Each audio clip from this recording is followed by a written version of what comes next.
So this is my grandfather, Shimon Schocken, who was born into a poor and uneducated family with 6 children to feed. And when he was 14 years old, he was forced to drop out of school in order to help put bread on the table. He never went back to school. Instead, he went on to build a glittering empire of department stores. Salman was the consummate perfectionist, and every one of his stores was a jewel of Bauhaus architecture. He was also the ultimate self-learner, and like everything else, he did it in grand style. He surrounded himself with an entourage of young, unknown scholars like Martin Buber and Shai Agnon and Franz Kafka, and he paid each one of them a monthly salary so that they could write in peace. And yet, in the late 30s, Salman saw what's coming. He fled Germany together with his family, leaving everything else behind. His department stores confiscated. He spent the rest of his life in a relentless pursuit of art and culture.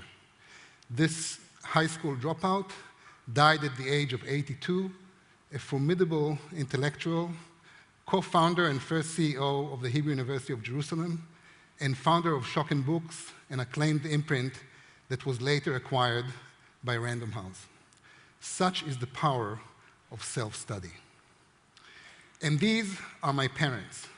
They too did not enjoy the privilege of college education. They were too busy building a family and a country. And yet, just like Salman, they were lifelong, tenacious self-learners. And our home was stacked with thousands of books, records, and artwork. I remember quite vividly my father telling me that when everyone in the neighborhood will have a TV set, then we'll buy a normal FM radio. And that's me. I was going to say holding my first abacus, but actually holding what my father would consider an ample substitute to an iPad. So one thing that I took from home is this notion that educators don't necessarily have to teach. Instead, they can provide an environment and resources that tease out your natural ability to learn on your own. Self-study, self-exploration, self-empowerment, these are the virtues of a great education. So I'd like to share with you a story about a self-study, self-empowering computer science course that I built together with my brilliant colleague, Noam Nissan. As you can see from the pictures, both Noam and I had an early fascination with first principles. And over the years, as our knowledge of science and technology became more sophisticated, this early awe with the basics has only intensified. So it's not surprising that about 12 years ago, when Noam and I were already computer science professors, we were equally frustrated by the same phenomena. As computers became increasingly more complex, our students were losing the forest for the trees.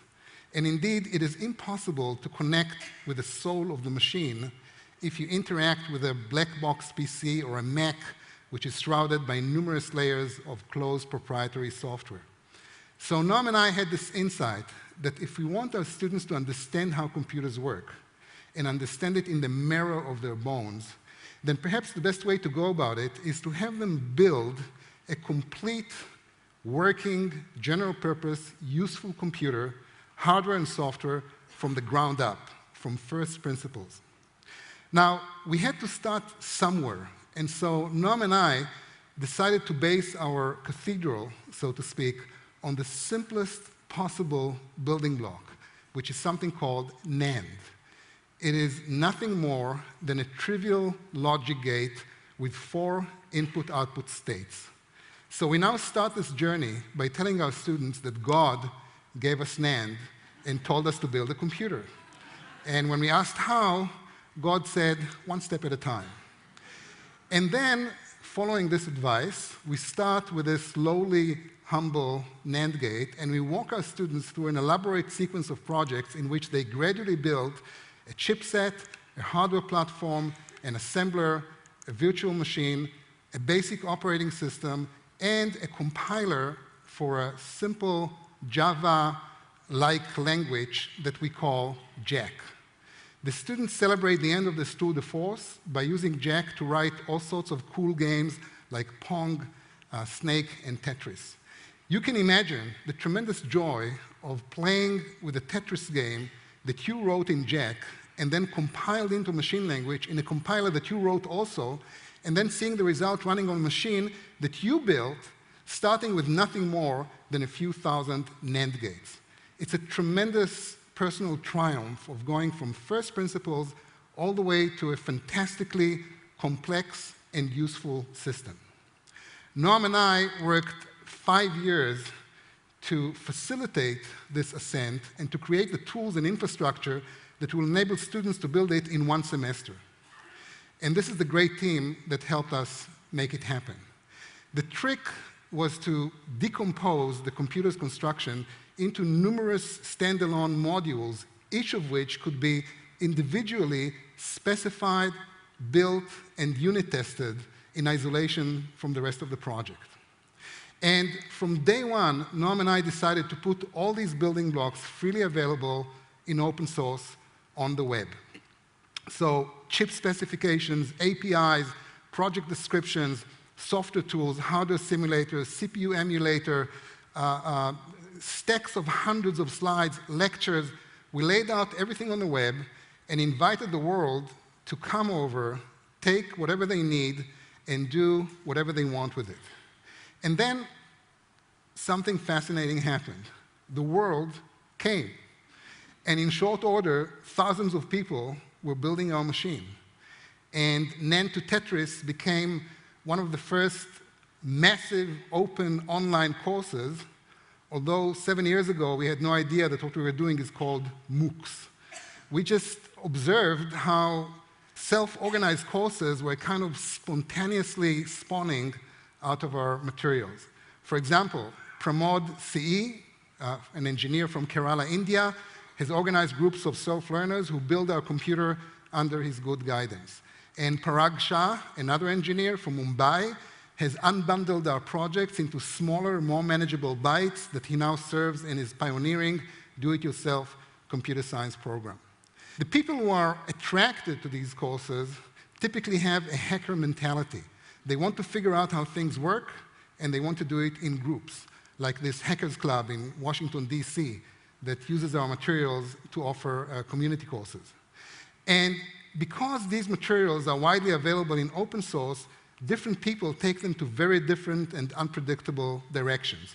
For example, Yu Feng Min from Guangzhou has used FPGA technology to build our computer and show others how to do the same using a video clip.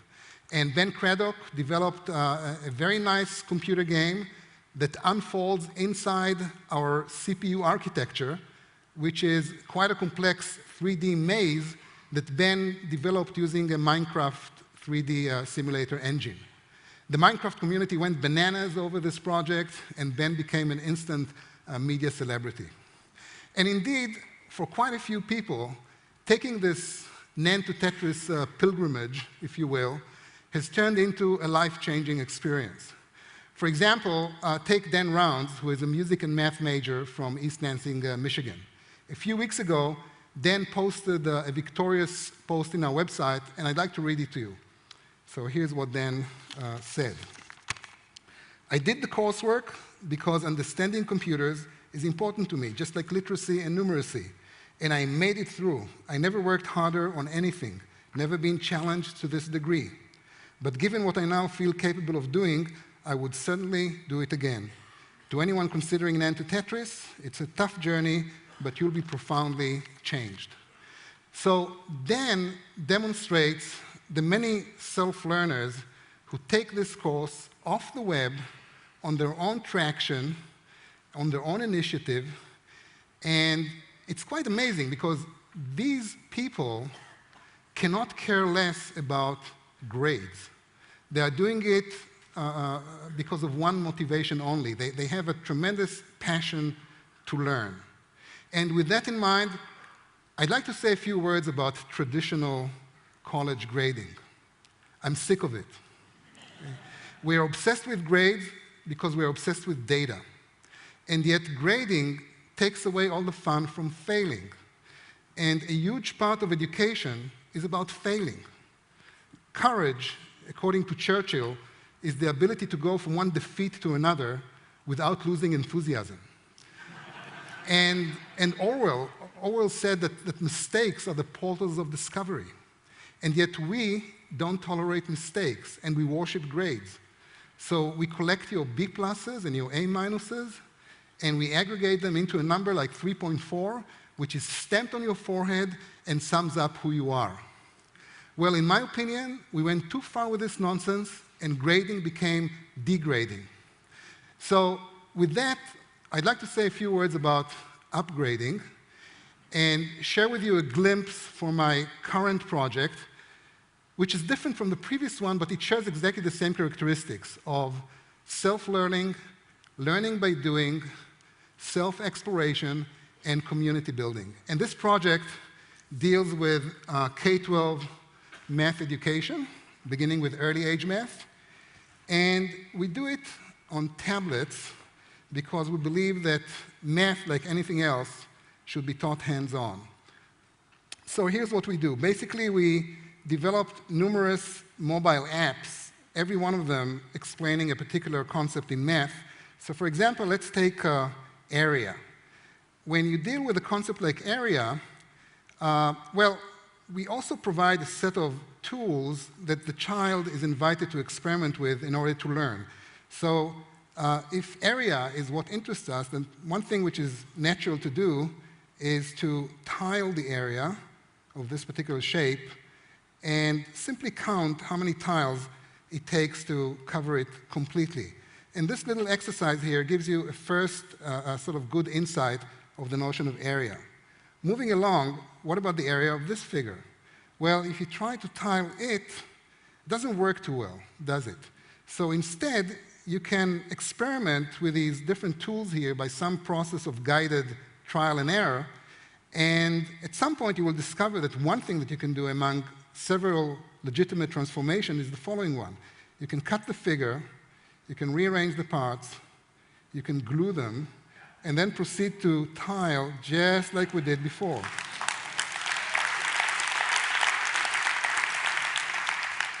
Now, this particular transformation did not change the area of the original figure. So a 6-year-old who plays with this has just discovered a clever algorithm to compute the area of any given parallelogram. We don't replace teachers, by the way. We believe that teachers should be empowered, not replaced. Moving along, what about the area of a triangle? So after some guided trial and error, the child will discover, with or without help, that he or she can duplicate the original figure and then take the result, transpose it, glue it to the original, and then proceed what we did before. Cut, rearrange, paste, paste, and glue, and tile. Now, this transformation has doubled the area of the original figure, and therefore we have just learned that the area of the triangle equals the area of this rectangle divided by 2. But we discovered it by self-exploration.